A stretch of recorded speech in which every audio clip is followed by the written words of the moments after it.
Welcome to tonight's edition of the Klown Podcast. And my partner is Screen for a reason. We'll get to that in a moment, but I'm Scott Burks. Please check out my website, www.theclowntimes.net. That's Clowns with K. You find me on Facebook as well, where your smartphone, laptop, desktop, wherever you are, where you may be, you'll find me there as well. Two more things. Get the merch at cafepress.com. Search for the Clown Time Sports. I'll have that link in the description under this video. It could be found under this video. You find it there as well. And last but certainly not least, which will play into what we're going to get into tonight. Please consider to like, comment, share, and subscribe. Got a lot of comments from last week's video with this brother here to my right, which I reintroduce to y'all in a moment. But there's a lot of funny vitriols, I call it. But hey, I responded back. And he's going to get his response again tonight. But anyway, please get like, comment, share, subscribe. Either way, you'll be glad you did, and I'll be glad you did. All right, man, let's just get to it, man. Before we get into this HBCU Monday, Sports Monday.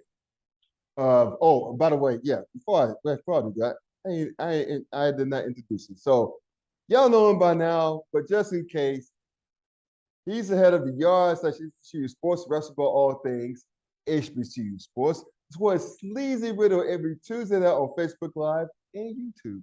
And finally, check out his great work on herosports.com, the website for all things FCS athletics as they pertain to HBCU sports. Those links are in the description as well under this video. The man, the legend, the man who's going to be Johnny on the spot tonight, Duane Nash is back in the house for this HBCU Monday. How you doing, brother? Man, Scott, I am doing wonderful, but as one of your commenters have asked, unfortunately, I did not bring my tissue, but for some reason, I have a strange feeling that they're going to need it. So, yeah, I hope you got your tissues while you're watching this. As a matter of fact, before I continue, once again, the words and comments of Duane Nash do not reflect those of the Clown Times, the Yard HBCU Sports, and Hero Sports. Any and please address me directly at Dwayne_Nash on Twitter for any of your disdain that you have about this, because these are not comments that reflect the Yard, but these are going to be comments that reflect me. I'm not coming in as Duane Nash, the writer for the Yard and the HBCU correspondent for Hero Sports right now at this moment. No. I am coming in as D Nash, the HBCU alum and HBCU fan. So this is how I will start to address things today. There you go. We might as well get started. Everyone. So yes. As I said earlier before I reintroduced you, we're going to get to what went down this past weekend. You know, Jackson State beating down Bethune, Grambling still winless in the SWAC. Mm-hmm. You know, what all went on in MEAC, all that good stuff. But first, I got we talked about comments earlier. We talked about Coach Eddie Robinson Jr.'s comments on one Deion Sanders on that infamous post-game handshake that was. Mm-hmm. When he said that Coach Deion Sanders was, quote, well, actually he said he ain't SWAC, which prompted Deion's response, if I'm not SWAC, who is SWAC? Which was thoroughly entertaining. The Coach Robinson said following that, when he was asked about it again, I respect him, I'll shake his hand, but we ain't friends. So I'll start with me first. My position was, I thought it was sour grapes on Coach Robinson's part. Mm-hmm. You know, I thought that, you know, just you take his ass with like a man, blah, blah, blah, right? Then you came on with your where you're an alum of your beloved Aggies, North Carolina A&T, but you came on, which I already knew you were starting to fight, man. You put it out there. You're like shots fired. You put on your ASU lid to support one Coach Eddie Robinson Jr. And you said what you said. They can go back on the video and then to remind themselves what you said. I posted a clip of what you said about Deion being SWAC, saying that, you know, basically essentially saying he ain't SWAC. Because we both don't think he's going to be around a long time. And who could blame him? Especially if Georgia Tech comes calling. He'd be stupid to turn that down. Let's just be That's real exactly what he said on 60 Minutes last night. Thank you for bringing that up. He basically said that, when asked if a Power 5 conference program were to offer him a contract, what would his response be? Yeah. He said, I would be a fool not to take a look at it. Yeah, exactly. And he would be a fool not to take a look at it because there's people on the staff he needs to take care of, right? He has Mike Zimmer, former head coach in the NFL for the Vikings, DC for both the Dallas Cowboys and the Cincinnati Bengals. He has other former NFL players on the staff. Right. God, I forget everyone who was on his staff that is not named Flea Harrell. I will admit, I have a close affinity for Flea, being that he is a MEAC guy. Like I still consider myself to be, even though my institution is currently in the CAA. And for those of you who are out there saying that, I just need to go somewhere, sit down and enjoy my potato salad with raisins. Number one, get you a new trope. That joke was from 2018. You know who told that joke? Chadwick Boseman, who is unfortunately no longer with us. And unfortunately, that joke needs to die too. It's old. Sorry. You might as well just go ahead and say, I make it do what it do, baby. Yeah. And let's just read some of these comments, shall we? So this is under the video where I had entitled, basically, I'm just paraphrasing the title, Deion saying Coach's prime is not SWAC. So basically here's what, well, this comment's not bad. One commenter said the SWAC is let's have Deion. Okay. The other comment said that this mindset is what led to the current state of the SWAC, got an evolved mind. Okay, sure. Here's the one here. And you probably know who the person is. His initials is JW. All the bullshit that's been spit out to defend that dude in Montgomery's comments, I ain't respect him enough to call him by name, is exactly why outside of mostly older Black people, the SWAC and HBCU football is looked at and treated the way it is. Okay. So, now, remind me real quick, did you say HBCU football or SWAC football? He said the SWAC and HBCU football is looked at and treated the way it is. Let's go to this other video. Wait a minute, before you move on from there, let me respond real quickly to that. Now, first and foremost, and again, I'm responding as D Nash, not as Duane Nash, the credentials. So with that, the SWAC is looked at the way it is because they can't beat nobody outside of the conference. Right. Okay? Right. They can't beat nobody out of the conference. If you start beating people out of the conference, and actually if you start playing people outside of the conference that actually means something, and you can compete with them, then maybe people will start to look at you differently. But you don't. Go ahead, Scott. And this one last comment about the same dude, JW, as I call him. Quote, do y'all go live? Which we should, but we're working on that. But anyway, he said, do y'all go live? Because your partner, that's how he spelled it, partner, he need a box of tissue because he being real sensitive, right? And my response to that was, LOL, we normally do not, but I'll let my partner know. That was my comment about me not bringing my box of tissues with me today. That was responding to him. Yes, that was back onto the other comment about the perception of HBCU athletics. If they were to win outside of the conference, they would look a little bit different. And then, of course, with the MEAC breaking down to the way that it has over the past few years, if that wasn't going on and managed better, they wouldn't be looked at the way that they are too. Right. And that's the thing. I mean, it's because let's be realistic, Scott. The powers that were in the SWAC that's not named South Carolina State, North Carolina A&T, Florida A&M, and Bethune-Cookman are all now gone. Right. You can include Florida A&M too. They were part of that thing that migrated to the SWAC. One thing I love about the SWAC in particular, man, HBCUs, especially the SWAC, the pettiness is legendary. I love it. I love the pettiness with each other. It's like SWAC on SWAC crying and talk about each other. One said, I think it's Coach Dooley still hasn't won a game in the state of Mississippi.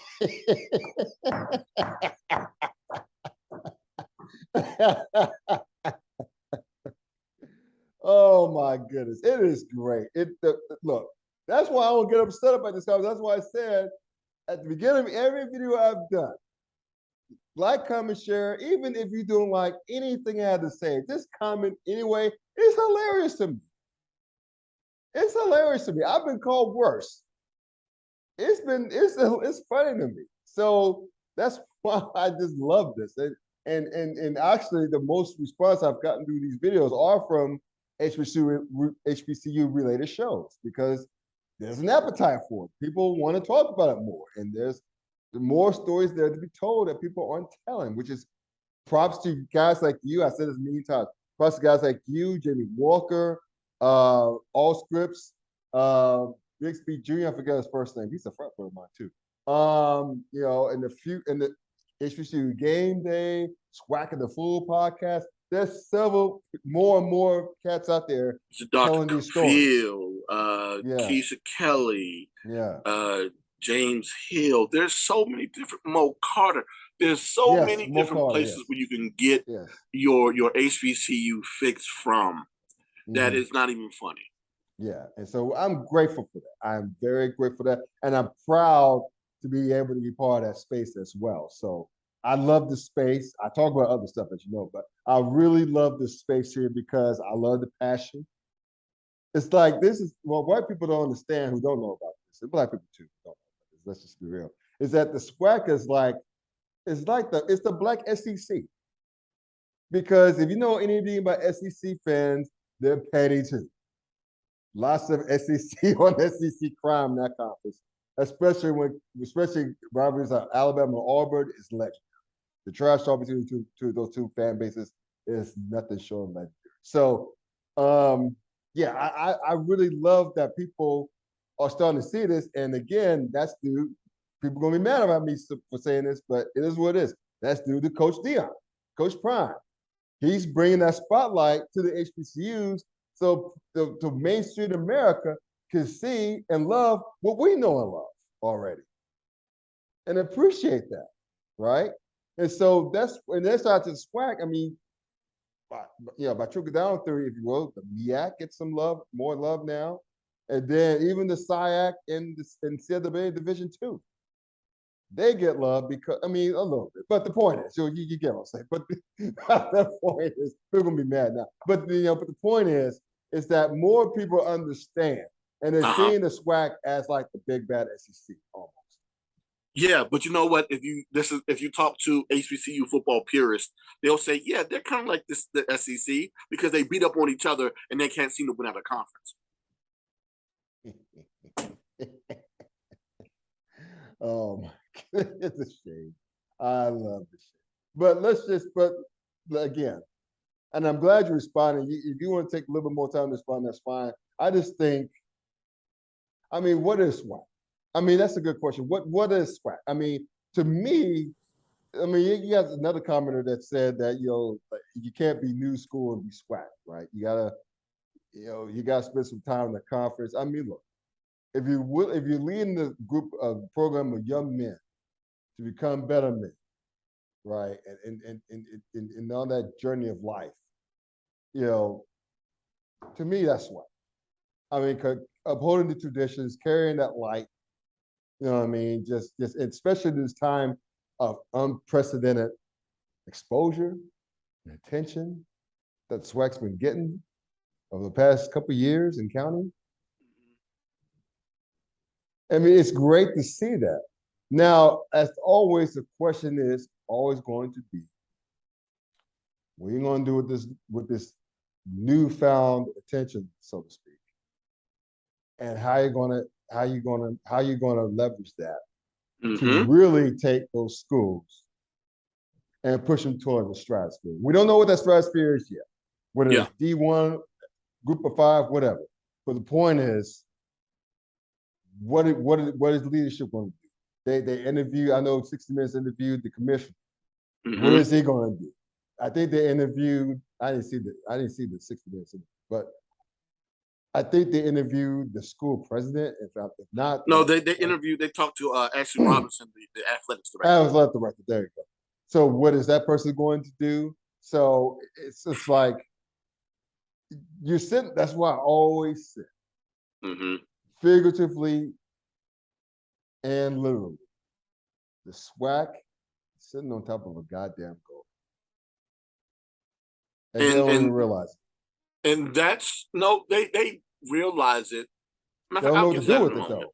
They don't know what to do with it. It seems like they don't know what to do with it. That's what I was about to get to. Yeah. So my thing is this: as minuscule as the whole argument of who SWAC, who ain't SWAC is. I mean, I'll still get involved in it because I'm petty like that. Sure. And I'll still say, you know what, Scott, you know, you're a member of a fraternal organization, right?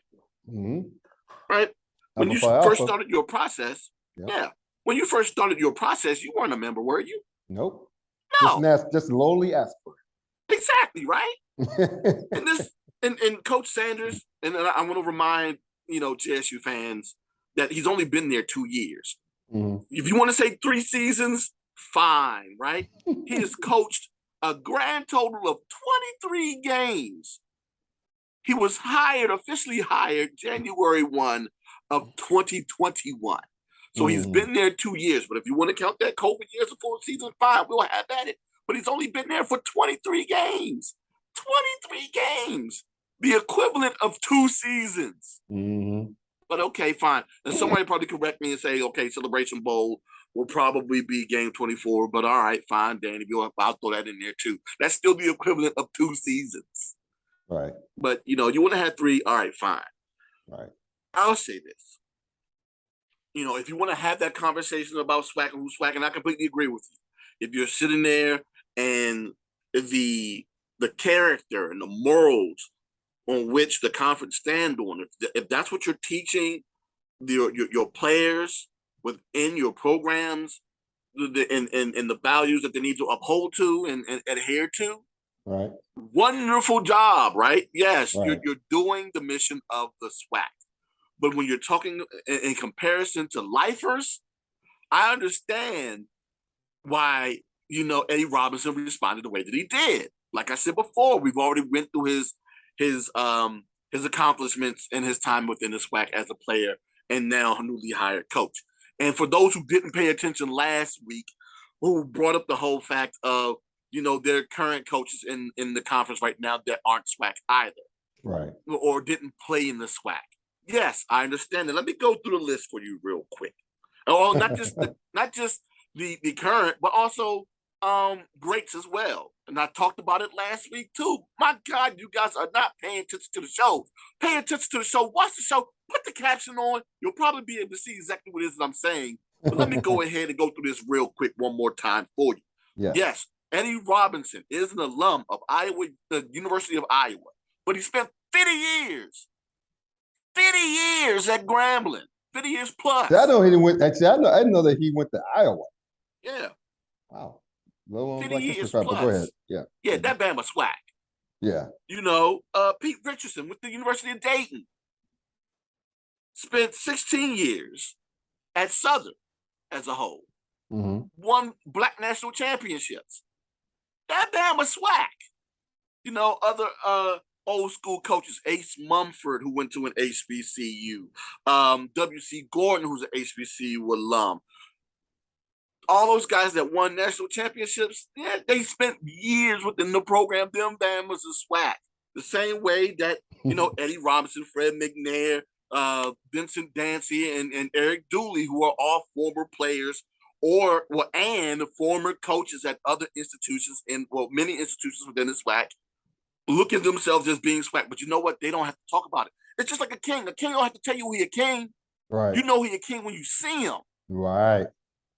You know he a king by his hair. I don't have to tell you who I am. People have their names for me whenever you see me, but it is what it is. You should be able to easily identify someone by their characteristics and who they are and the way that they act. Right. Right. You know, but I also say that there's time that's behind the way that they act and the way that in the mannerisms that they have. That's why a lifer like Eddie Robinson said what he said. And also, like I said before last week too, yes, those 4 coach let me go ahead and get that number right. I know you SWAC folks out there, make sure I'm counting Yeah, right. yeah, yeah. Those Like, 4 head coaches out there in the SWAC currently, which is a third of the conference, like I said last week, are the ones that I would say have been there and have played at or are who played at SWAC or coached as an assistant for a very long time, for over 5 years at least, at another program. Then you got, boys like Connell Maynard, who's most definitely not SWAC because he went to Winston-Salem and A&T, but he's been right. at Alabama A&M since 2018. But again, he's not coming out talking about he's SWAC. Same thing with your boy, God, what is his name real quick? That was there, hired in 2019. Clarence McKinney over at Texas Southern. He ain't coming out talking about he's SWAC, but he's been in the conference in 2019. Then, of course, you got guys like Terry Sims, Willie Simmons, and Bubba McDowell, all who did not graduate from SWAC programs, but who coached within the SWAC for a minimum of 6 years. Mm-hmm. Mm-hmm. Unlike Deion Sanders, who came out and said he was SWAC, Hugh Jackson, who never came out and said he was SWAC, and then, of course, Doc Gamble, who also never came out and said he was SWAC, but Doc Gamble been in the conference since 2020. Right. But again, like for the sake of the argument, if this is what we having, if you want to go ahead and compare lengths of time, and then of course the conversation of how long he potentially might stay, because yes, we've had this conversation on this show before too about the average length, the average tenure of a head coach, a collegiate head coach at a location, which is about somewhere between 3 to 4 years, which is a contract length, an average contract length. Right. If you can make it through that entire contract length, then at that point I can say, okay, you've done your time there, you've done your thing, especially if you've achieved accomplishments there while you were there. You can go ahead and probably say that you were at least that school, if not that conference. Right. You're that conference if you've most definitely done multiple achievements within that conference. Yeah. Yeah. But again, if you want to have that conversation, have at it, dog. I'm still here. I can have it with you. Yeah. I know your history, bro. Just because I went to A&T don't mean I don't know HBCU history, or don't mean that I can't read. Nice. I can read and I can watch things and listen. Unlike a lot of you guys who are out there commenting about stuff that I didn't say, but I did say. But and there's something called critical thinking. Being a critical thinking. Yes. I mean, I understand. Not going on with sheep, just putting 2 and 2 together, combine your own common sense. Yeah. And making an opinion. Its opinions are like blows. Everyone has it. Yeah. Okay. And it is what it is. If you don't like the opinion, fine. Who's SWAC, who's not SWAC, who gives 2 damns? You coaching at a SWAC program, you SWAC. I'm sorry. If you're contributing, and this is my, if you're contributing to the greater goal of helping those young men become better, if it's not in pro football, in life, get their education. Most definitely. What are we talking about? I mean, what are we talking about? Exactly, right. And though we don't necessarily agree on the who's SWAC, who's not SWAC, and again, a futile conversation because it's all opinion based. Right. The one thing that we can agree on is the stuff that he's been doing at Jackson State. I will never deny that he ain't Jackson. He's most definitely Jackson. And then the other thing that I cannot deny either is that he is HBCU football. For the stuff that I've heard him say, even though he has been repeating a lot of the things that other HBCU coaches have said, he has most definitely come out and said some things that need to be addressed. And oddly enough, you same Bammers that are coming out there defending Deion on whether or not he's SWAC or not, you're not even addressing a lot of the things he feels as though that you same fans need to be doing for the betterment of your programs. Are you giving back to your programs? Are you going back and attending these games when they're on the road? How are you supporting these programs? Right. If you're not supporting these programs and you're running your mouth, to quote James Brown, you're talking loud and ain't saying nothing. Right. I don't even care about what you say. If you're not giving back to your institution, especially if it's not Jackson State, if you're not giving back to your institution, what are you saying to me right now? But of course, it's only really Jackson State alums and fans of Deion Sanders who have words for me. So even with that said, are you giving back to Jackson State? Right. Because there are other programs outside of the football program that are in dire need of money. Dire need of money. And I was told I was a clout chaser because, I'm out here commenting on Jackson State and I'm going to the Celebration Bowl. First and foremost, let me say this. The Celebration Bowl is not limited to the two teams and their alums that participate in the Celebration Bowl. I've said it before. This is most definitely an HBCU event. And in order to keep it going, it would be wonderful if alums and the city of Atlanta will come out to the Celebration Bowl to help keep the Celebration Bowl going for more than its contractual year. And then also, I cover HBCU athletics. That part. That's why I'm there. That part. I'm a clout chaser. Oh my goodness. I'm a clout. I would expect, or I would hope that you would think I was a better clout chaser than chasing a program that did not win the game at least. Come on, if I'm going to chase clout, I'm going to go ahead and continue to chase my own alma mater. Yeah. Chasing national championships, winning conference championships, sending athletes to nationals, sending athletes to the Olympics. Yeah. If I'm clout chasing, that's what I'm chasing. I'm chasing the real clout. I'm not chasing exposure. I'm not a fan of exposure bucks. Because at the end of the day, I understand that going to the Celebration Bowl and participating in that game not only gives you the Celebration Bowl money, but it does give you a little boost in your enrollment, right? Right. But that amount of enrollment boost, it's a little donation to the athletics department. It's not a boom to their budget. It's not. I would love to see them have a boom. Mm-hmm. And as of right now, exposure alone ain't doing it. Like you said, Scott, earlier, with all of this exposure that they're getting, I wish that they would go ahead and negotiate better deals so that they will be able to generate the amount of revenue that is equivalent to the amount of exposure they're getting right now. Right. Right. With 60-minute pieces being done about these Bamas, there should be more money pouring into the conference. Right. But again, like I've always said, Deion's job is not to save the SWAC, even though a lot of you out there believe that it is, and occasionally sometimes he'll say that it is too. But I digress. Sure. His job is to save the Jackson State football program, which he is doing.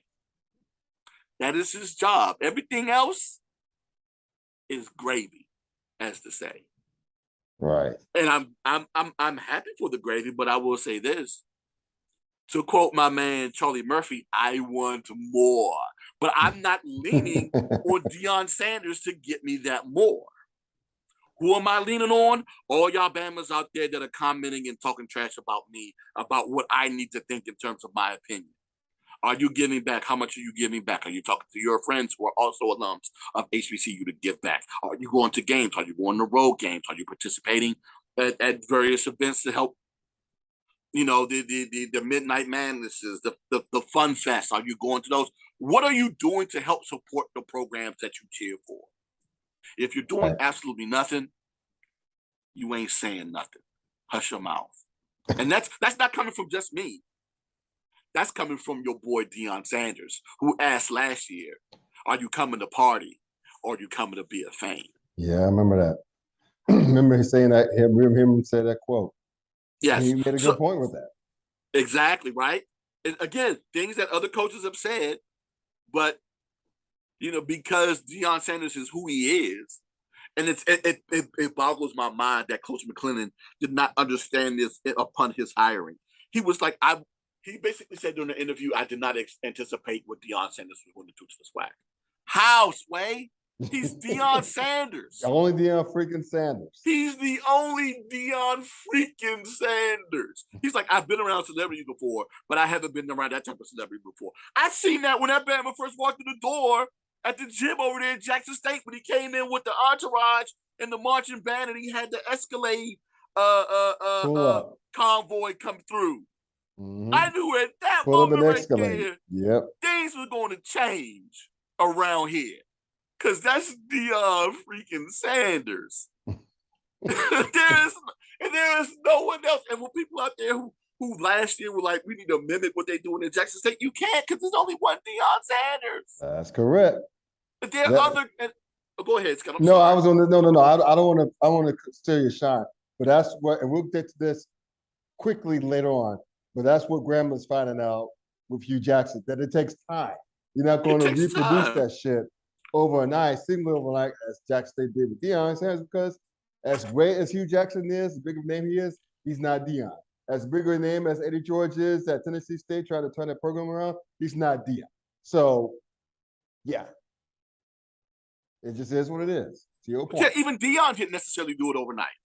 That's correct. You know, that first year he was 3-3. It took him a little bit of time. Yeah, it took him some time. Yeah, he was 3-3 that first year. Yeah. It took him some time. So anyway, man, I'm glad you got it off their chest. I know we're running a little bit late here, so, and I mentioned them earlier. We're going to briefly touch upon one more topic. I mean, briefly, and it's a simple question. Yeah. Saw that Grambling got housed. They didn't get housed. They lost by 4 points. That's about 4 to 2016. Right, 2016, the FAMU. Mm-hmm. They dropped another game. They're winless in the conference so far. I don't know what's, I don't know how people are feeling Grambling right now. But I told people earlier it's going to take Hugh Jackson some time, a little bit of time, to get his everything in place. So basically, all I have to ask you is one question: is Grambling going to win a conference game this year? I'm just asking. No shade. Wow. Let me check something real quick, right? Because I truly think that this week is going to be an interesting week for Grambling as it pertains to that.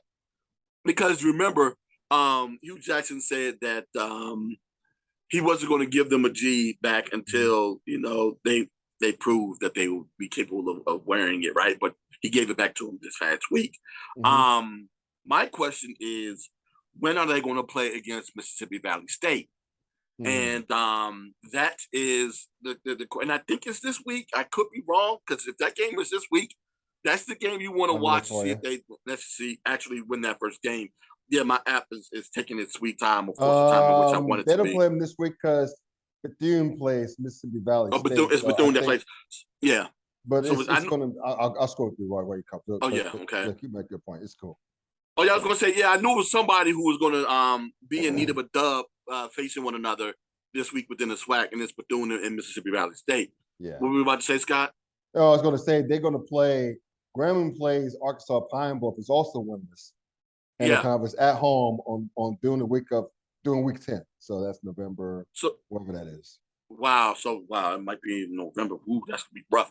But that's a possibility. Yeah. That could be a possibility. But we've seen UAPB play some decent ball too. Right. So to answer your question, we'll have to wait and see. It's the oh man, God, what's your boy's name that just left Florida and that just left Grambling, who actually won a Celebration Bowl for Grambling. Okay, I forget his name. I knew he was talking. Yeah, his apologists out there are like, okay, we got rid of him to bring in Hugh Jackson to do what? Right, but it takes time, man. It takes time, and then of course the Rouse firing. That part, I was going to get to that. I don't know how much of a setback that was, but I think it's still a setback. But it's going to be. It looks like it's going to be a rough season for Grambling this year, and wondering whether or not that they're going to be able to turn it around and get back to their winning ways. But this year, you might as well go ahead and chalk that up, bro. Yeah, I think it's a done deal. For the Tigers as it pertains to this particular season and them competing for a division title at least. But yeah, man, with all of this SWAC, who ain't SWAC, all the stuff that's going on in HBCU football right now, real quick, that we didn't even get a chance to talk about. The MEAC race is just starting with Central with their big win over Morgan State this past Thursday, and Del State getting their win, and they're both 1-0 within the MEAC. You got a tight race within the SWAC West. And then you got 3 big matchups coming up this weekend with Central and South Carolina State going on down in South Carolina State. You got Who else? Oh, and you got Jackson State playing Campbell for their homecoming this week. Yes, So, and which is that's going to be a Campbell's good. huge game. Yeah. Campbell's good. There's a write up about Campbell, how Max Minter, former Mm-hmm. NFLer, who who went to Nebraska, about how Yeah. he's building his program, similar to how Deion is building his program. Yeah. Yeah. It's Because I paying mean, off. but It's paying off he's for him. a Carolina Panther guy in the Yep. state of North Former Carolina. Panther. Yep. Former Panther. Yeah, Yep. and most definitely being able to recruit great guys within that state, and with him, of course, having NFL pedigree, being able to get guys. Matter of fact, they were the number one recruiting program in FCS football this past That's year. right. So it's going to Yep. be very interesting to see what happens this week between the number one and number two recruiting class. And as I was told before, we don't care about Big South football by Jackson State alum. I bet you Alabama's care this week. Yeah. I saw some people, and I'll be very quick with this. I know we're gonna wrap up. That there's quite a few folks on Facebook, that Facebook group, that SWAC Facebook group, that are very worried about Campbell right now. They seen them play, they see them beat down Central, who I think Central's a good team, but they beat them like a drum, Campbell. And Campbell's rolling. And I'm sure they don't like the fact that there's someone else's homecoming game. You know what I mean? So yeah, I mean, Deion came out and said that he's basically not necessarily concerned about the fact of them coming over for homecoming, but he thought it would be a great matchup to have Mentor there. Yeah, and they have a lot of respect for each other, he and Mentor. So it should be very, very, very, very entertaining. So I can't wait for that game. It's a measure stick to me, more so for Jackson, because we know Campbell's. If anyone follows FCS football, knows that Campbell's legit. They had a slow start to the season. They're rolling now. If you watch the last few games, they're rolling. So for them to come down to Jackson State at that for homecoming, that should be very entertaining to watch. And I'm looking forward to that. Yeah. And, hey, again, like you said earlier, SWAC, this is your chance. An out of conference opponent who's legit is coming to your crib, not only to your crib, but to the Kingpin's crib. On homecoming. We're already like, we're going to have 60,000 in the stands. Oh, we're not worried about that. We're going to most definitely want to make it hostile for them in there.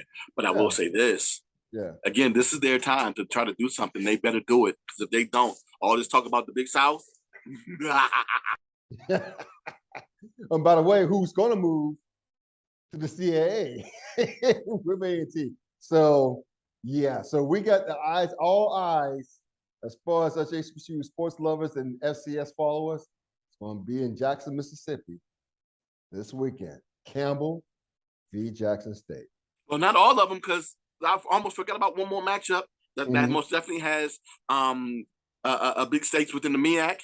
Del State coming to DC for Howard's homecoming this weekend. They're doing pretty good too. Del State. And Del State, who's most definitely doing well, who's 4-2 right now. Right. That this is their first. Actually, they got a conference win by going to Norfolk last weekend and ruining their homecoming.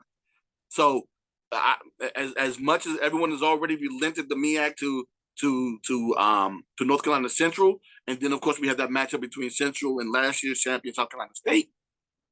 Watch out for Del State. Coach Milstead told me during the summer, hey, they disrespected us. We coming, and they already want to know, with the possibility of being 2-0 by the end of this weekend.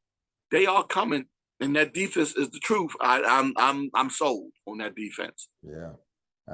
So it should be a big weekend for Black college sports, man. Yeah. So Bama, stop your crying.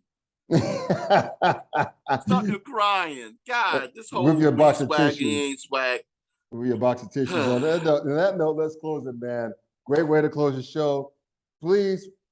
Oh, by the way, Duane, where can they follow you? I know you said this 11 times, but just in case those same trolls are going to come after you, man up and tell them how where they can find you. All right. Before I even get into that, real quick, I gotta say this, man. First and foremost, congratulations to Tiffany Dawn Sykes, who is the new athletics director down in Florida A&M. I met her I'm not going to say that because you never want to age a woman. But right. I will say this. She was one of my early followers with the Yard HBCU Sports. Nice. And I've seen her matriculate through various programs, even went over to the Ivy League before coming over to Florida A&M as the new athletics director. And I got to congratulate her on that. And then I got to go ahead and shout out my man, Kyle Adams, who is now an associate athletics director now at Delaware State. Both of those were recent hires as this past week.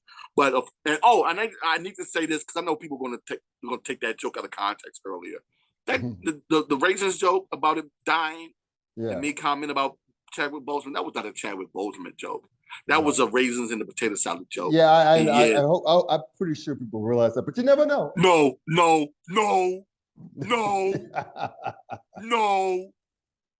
We're not no. But to answer your question, where can they find me? They can find me most definitely all social media platforms at The Yard HBCU. That's Twitter, Instagram, and Facebook. You can find me online, even though I need to update those stories on there. But we are moving into a different direction. So once that new direction is cemented, I will make that announcement. But that is The Yard HBCU. That is my website. But you can most definitely find current content by me on herosports.com. Like you said, Scott, where I am the HBCU correspondent for FCS HBCU football. And, I have a couple of articles that will be coming out this week. So keep your eyes out for that as I do my weekly updates, my reviews, and my previews for the upcoming week as well. But yes, I swear. And speaking of shout outs, let me give a shout out to our sponsor, BetUS.com. So right quick, list of sports bettors, your favorite sports book, BetUS.com is back for our 20th year of NFL action with the industry's biggest sign-up bonus up to 200%.